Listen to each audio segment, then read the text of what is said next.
Well, hello there, everyone. Welcome to the Women in Business Show. I am your host, Maria Froeseese, and today I have a really awesome guest with me. It was Candice Bakx-Friesen from InvestorSmarts.ca. How are you doing, Candice?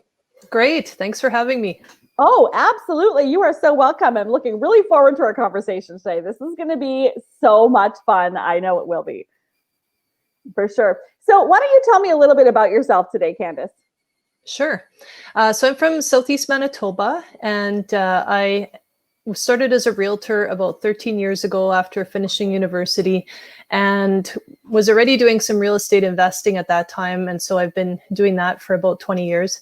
And over the last couple of years, I've just really realized the need for financial education and helping people figure out their finances, whether that's a family or somebody who's starting a business. And so that's what I'm up to. Awesome. Well, that's really cool. I love chatting with you. We chatted the other day a little bit about what you do and things like that. So that is really exciting. Why don't you take us through a little bit about, what you do specifically, if there's anything for women that you teach for money coaching or things like that. What can you tell us about that? Yeah, it really depends where people are at. So there are different struggles and different things that come up throughout life, right? Whether that's now I'm a teenager and I'm going to university and trying to figure out how I'm going to do that, or moving out of the house for the first time.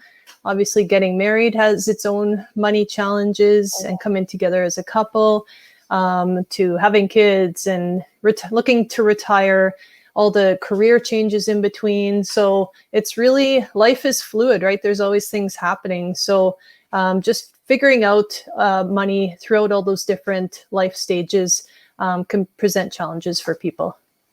For sure. And I think that it's something that is underrated that we don't talk about, because number one, money just seems to cause problems a lot of the time, right? And so we don't kind of get a jump ahead on it and talk about it like we should be, openly talking about it, openly talking about what things we can do, the struggles and stuff like that, and how to strategize with that. So can you tell me a little bit about how you can help people with that? Yeah, again, it really depends sort of what people are looking at, but some people, it's okay, I've hit this wall and I don't know what to do now. So I'm kind of in survival mode. Or it can be, okay, I'm already doing well, but I want to take it to that next level. I want to make my finances from good to great. Right. Anything in between, it really depends on the person. But I think like anything in life, we can always do better if we have somebody helping us, guiding us throughout. So. Absolutely. I think that's the importance of a coach as well. So having somebody who can help you up level your game, right? No matter which stage that you're at, like you said, no matter which stage you're at, you're doing that. So let's take a woman who wants to start a business, for example. Can you give me some tips and pointers on how you would help her to strategize finances in that kind of area? What would you teach her first, or what would you tell her to learn first, or those kind of things? Yeah. So much of money is really about your relationship. And so, and how you communicate as a couple and things like that. And when you throw in a business to the mix, then it can be really challenging. And it doesn't matter if it's a woman starting a business, if it's a man and the woman is now in this role of supporting her husband. But yeah, as a woman, there's always challenges around entrepreneurship. And of course, if you have kids, that's a whole nother thing. But I think the number one thing is always to not prepare for the worst, but if you don't have to worry about the money struggle at first when you're starting a new business, that's huge. So I would just say to save for a few months of expenses and really do that business planning. And everyone says do a business plan, and everyone says no, it'll be fine, this will all work out. But it's really important to do the business plan, because it uncovers so many of those questions. And you need to have those hard conversations, either with somebody who's helping you do the business plan or with yourself. And so doing that exercise really, again, uncovers a lot of the questions that are going to come up. I think the other thing is to really research your market so that you know what to expect. And again, starting a business, there's so many unknowns, but doing some research in your market, who your clients are going to be, what they're looking for. And if you're not really sure where to start, again, seek out help. I think that's the number one message I want to give everybody, is it's so important to seek out help. And we have so many resources at our fingertips. You could find somebody to help you from the United States, from Europe, right? The internet, opens up so many opportunities. And so just find that person who's going to be your support. Yes, I think that's super important to tell people as well, because I think I'm an entrepreneur myself. So I have struggled so many times as to what is my next step? What do I need to do now? How am I going to pay for this? How am I going to do that? And I think that oftentimes, like, I'll be very honest. It's like, I don't want to be like asking for help, because then people see that I'm struggling, and you want to put up this front that you are like, hey, look, I got all of my stuff together. I am like this businesswoman. Yes. I've got that. And I think that so many times, because as a woman in business, oftentimes it gets frowned upon if you really don't know what you're doing. And I mean, a lot of times men don't ask for help. So we're like, oh man, we just got to know this on our own. We got to do it ourselves. And I know I've been stuck there many times by myself and been like, hey, I don't know what to do next. I don't know where to go. And so asking for help is huge. And it makes you actually in that vulnerable area. When you're in that, it actually helps you to grow.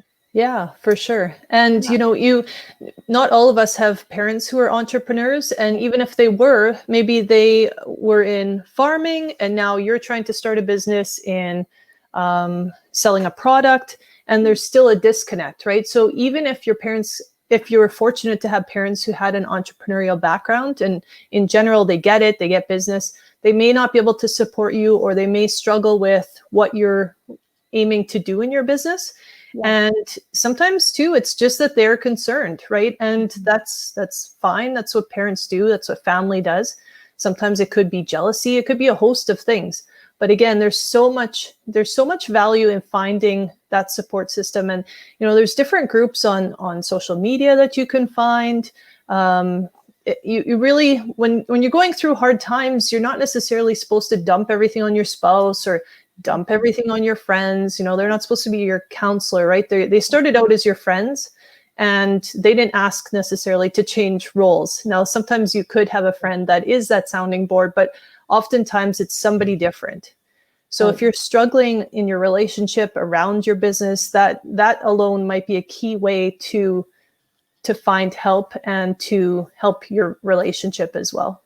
Absolutely. And that's one thing I discovered through my coaching sessions that I have gone through and stuff as well, is that also that your friends don't understand a lot of times the lingo and things that you use when you're talking about your business. So when you're talking about running Facebook ads, or you're talking about, getting your funnel running or things like that, people don't understand that if they're not in the business world. So even though you have friends or family or a spouse or anybody who's supporting you and you're like, yeah, you got this. If you have any of those questions, or you want to share your struggles with someone, it's so important to find someone who understands what you're talking about. I think that's a huge thing, because I know that I've gone to my friends and they're like, what's a pixel? What's a pixel? Yeah. And I'm like, oh, just forget it. And I feel more drained at the end of the conversation by explaining what my problems are, rather than being able to share them with somebody who can help me look for a solution. Right. Yeah. 100%. Yeah. So that's something I've just encountered. So I agree. Asking for help in the right place, I think is super important for that. Great. Yeah. So when you're talking, I'm just going to go back a little bit. You talked about a business plan. You're talking about a business plan. How would the average person, average woman, since we're talking women in business here, how would the average woman come up with a business plan?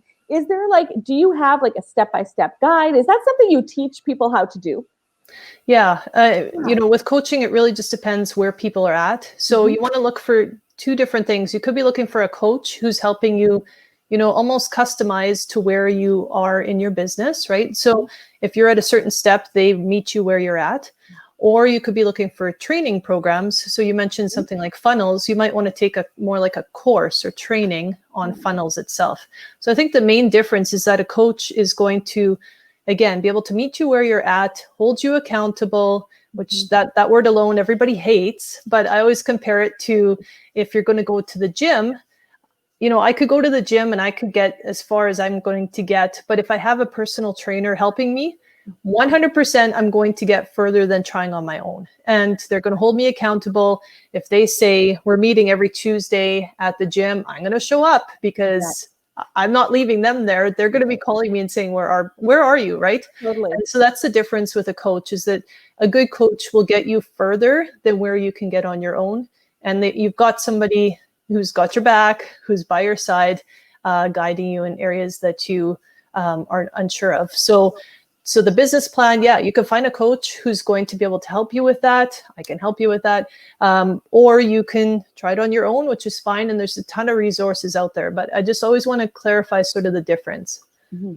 That's really good to know. Absolutely. And they say, there's the saying that goes, if you want to walk fast, go by yourself. If you want to walk far, go together. Yeah. And I think that's such a helpful thing, because yes, you can speed through and you can do a lot of things on your own, but when you have somebody walking with you, you will get further. You'll, just like the personal trainer analogy, you're going to have somebody who's, with you, being able to push you further. 100%. I believe that's really great. Mm-hmm. That is very good.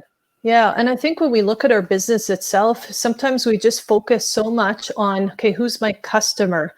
But if we can change our mindset to, who are people out there who can help me grow my business, and who can I help grow their business?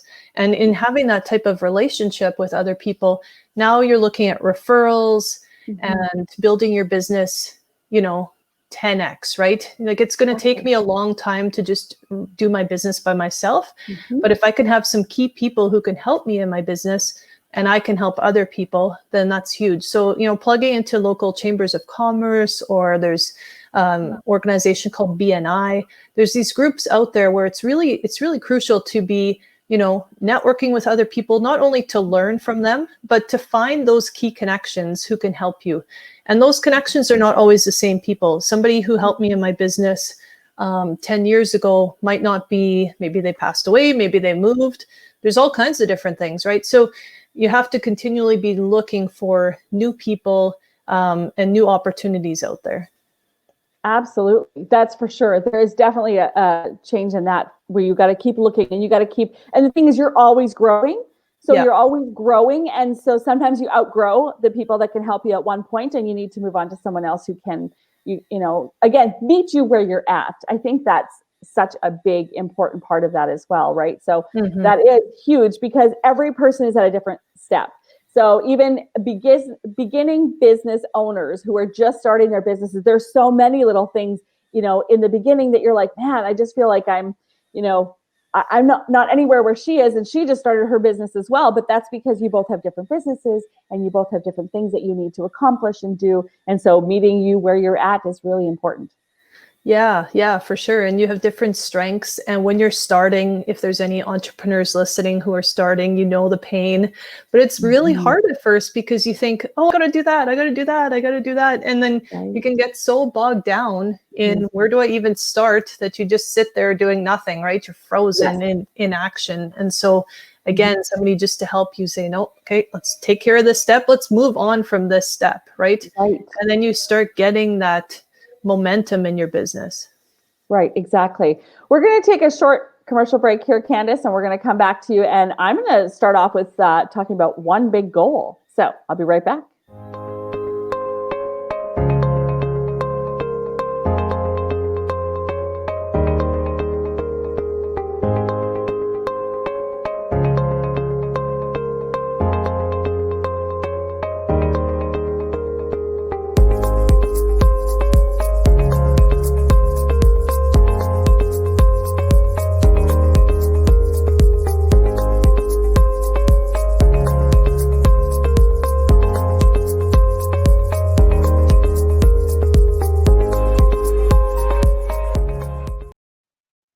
Okay, so that's wonderful. I just want to take a quick second to say thank you so much to Anada for sponsoring our Women in Business show. It is very exciting, and I'll make sure to let you know where you can contact them at the end of the show as well. So Candice, we were talking about saying sometimes we get overwhelmed and we don't actually know, where to go with that, right? Like, we just don't kind of know where to go with that. One thing I have found in my own business is that sometimes I have like a whole bunch of goals, that I want to accomplish as a beginning business owner. I had so many things I wanted to accomplish all the time. And then all of a sudden it's like, I don't know, I'll, take the weekend, and then all of a sudden I'm like, man, I don't even know where I was, what to do, where to start. And so I really found the concept of having one big goal, one goal to focus on, and then, having little sub goals in between that. But everything that I'm looking at is looking for that. What is it that I need to achieve for that one big goal? How do you feel about that? I agree 100%. What I often tell people is, you get bombarded with ideas. And that's, I think, just the entrepreneur brain. Is, if you're starting a business, you've got 100 ideas. And so if you can, what I call it is shelf the rest of the ideas.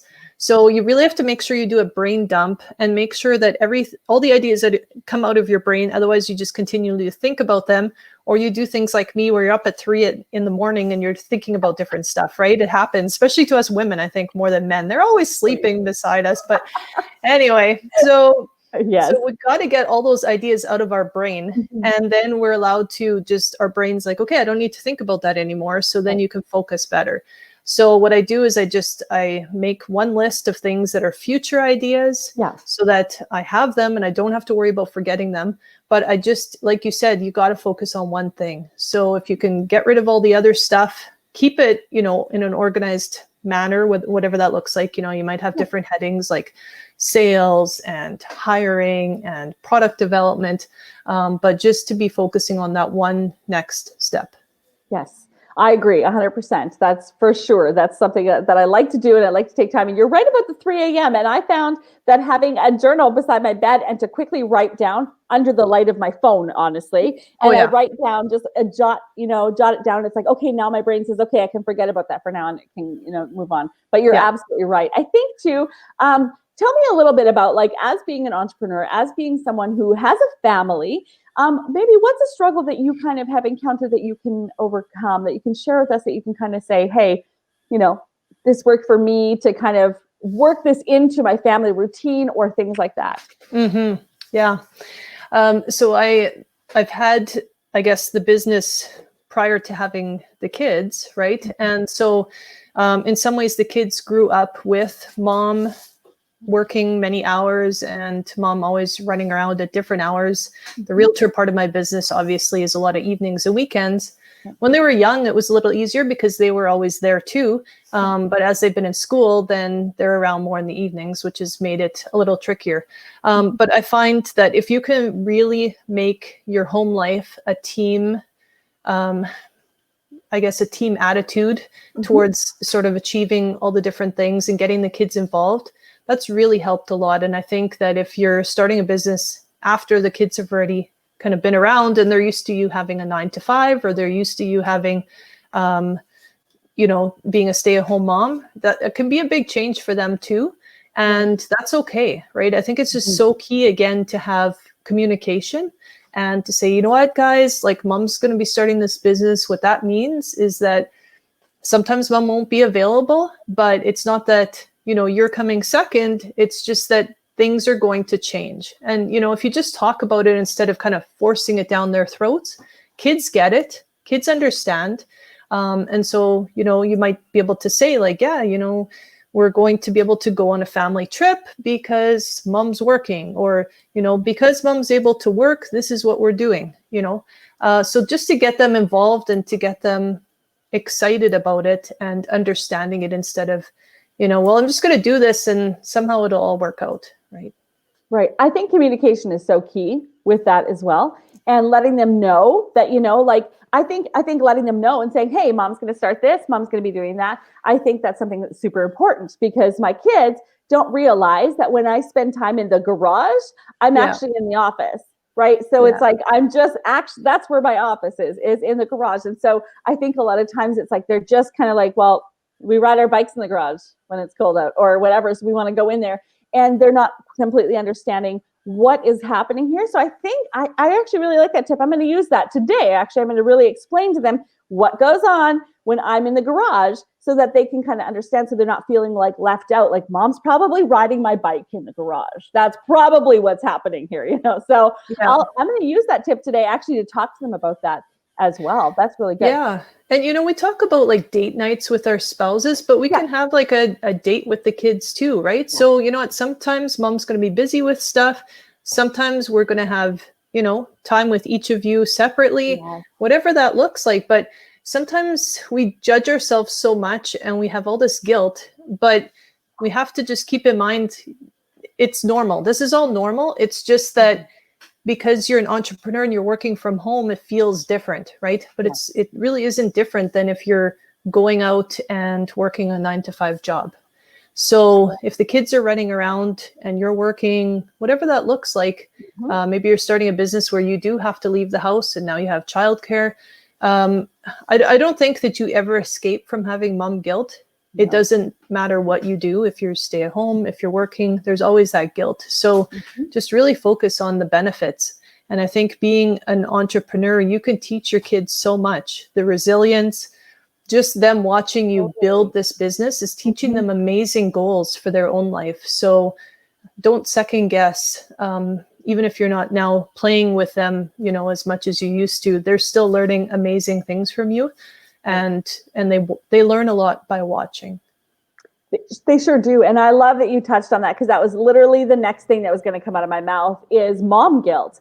And I think that as women, we do feel that. And it's funny because a couple of years back, I had said to my husband, like, I'm spending a lot of time on this. Like when he was at home on the weekends, that's when I would work. So it's like really, it's because I have a 4-year-old and a 3-year-old. So they were little. And so starting my business, and it's like he would come home during the week. Of course, he worked long hours. So I didn't hardly do anything until the kids were in bed, or I woke up really early in the morning to do them.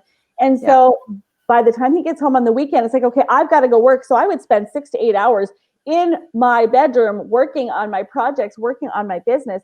And I felt so guilty. I really did. And I had that conversation with him one day, and he said, Maria, do you think I ever feel guilty going to work?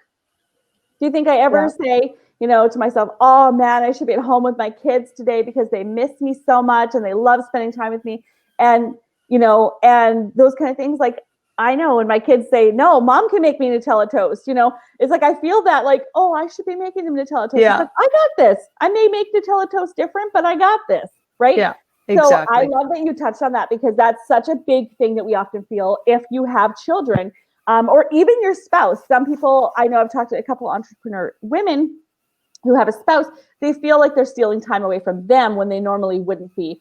And so that's where the guilt comes in. But we do have to realize that that is put on us usually by ourselves. And so, and I mean, a lot of, family or things like that can chime in and be like, hey, aren't you supposed to be like watching your kids? What are you doing, at a coffee shop with your laptop in the middle of the day, like that kind of thing. And so, I mean, yes, that can be fostered like that, but I love that you touched on that as well, saying like, you just do different things to kind of, feel better about it.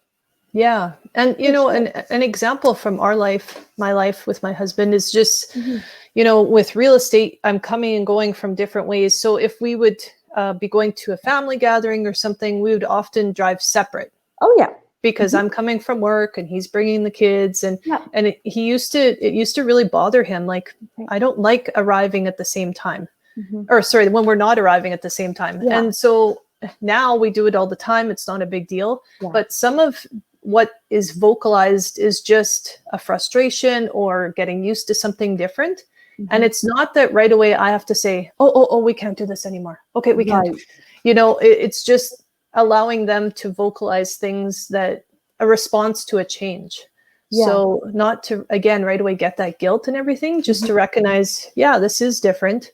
If it really bothered him, well, then we would make a solution to it. But sometimes people around us are just vocalizing things, and we don't have to right away jump into making this solution to everything.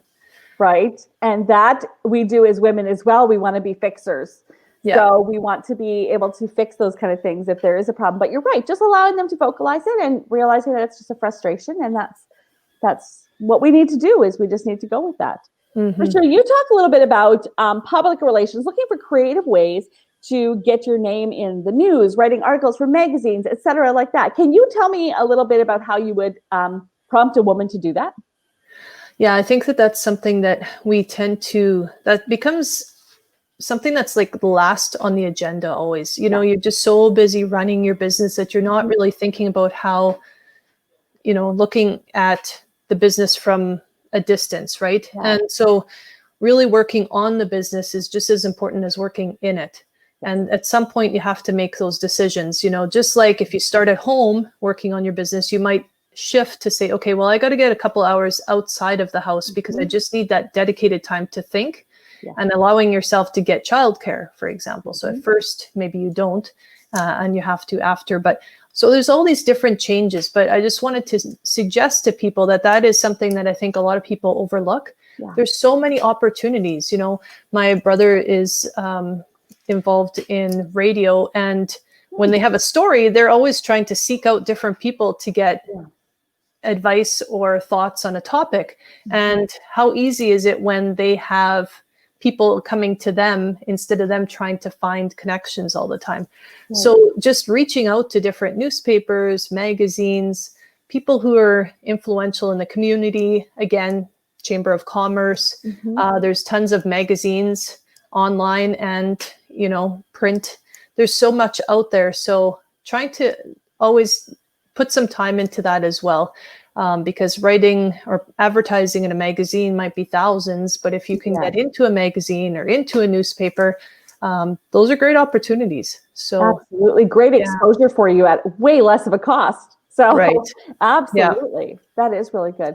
Well, Candice, thank you for sharing all this with me today. I really appreciate it. I love learning about all these little things and stuff like that to help me move forward, of course, in my business. And I want to motivate women to be able to do those kind of things for themselves. So that's very good. It's very inspiring. I love to hear also the stories about like you and your husband arriving at gatherings at separate times and things like that. I love to hear things like that are real life, that resonate with people, that, and how to kind of push past that. So thank you. But Candice, where can people find you at? Tell us where people can find you at online.